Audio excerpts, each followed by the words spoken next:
Les images illustrent la violence du choc, le portique de signalisation couché sur la route comme un vulgaire château de cartes. Il est 5h30 ce matin sur le ring, un homme de 43 ans traverse et il est renversé par une voiture. Quelques heures plus tôt, il était admis à l'hôpital Erasme, situé à quelques pas pour ivresse sur la voie publique.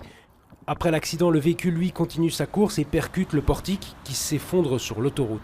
Un accident grave, un de plus sur le ring de Bruxelles, c'est l'un des tronçons les plus dangereux du pays. Quand on compare sur une même distance, c'est là qu'il y a le plus de morts et de blessés graves, selon un classement de VIAS. Sur le ring, une mixité de trafic, des gens qui vont travailler, des gens qui ne font que passer, qui sont en transit, des camions, des motards, et donc évidemment que toute cette mixité de trafic accentue le danger. Bref, un balai incessant, dense et des gens qui ont des habitudes très différentes. Mais quelle solution? On sait qu'à certaines heures de la journée, en dehors des heures de pointe, on roule parfois sur les rings à des vitesses très importantes, beaucoup trop élevées, et donc à ces moments-là en particulier, il est important de mener des contrôles radars qui ne se produisent pas assez souvent encore pour l'instant.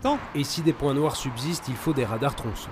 Là où on aménage des radars tronçons, systématiquement on voit que non seulement le nombre d'accidents baisse dans des proportions de 25 à 40% par exemple, mais en plus les automobilistes prennent l'habitude de ralentir en amont de ce tronçon, voire en aval. En termes de sécurité sur les autoroutes, la Belgique est l'un des pires élèves européens. Seuls l'Espagne et la Slovénie font pire.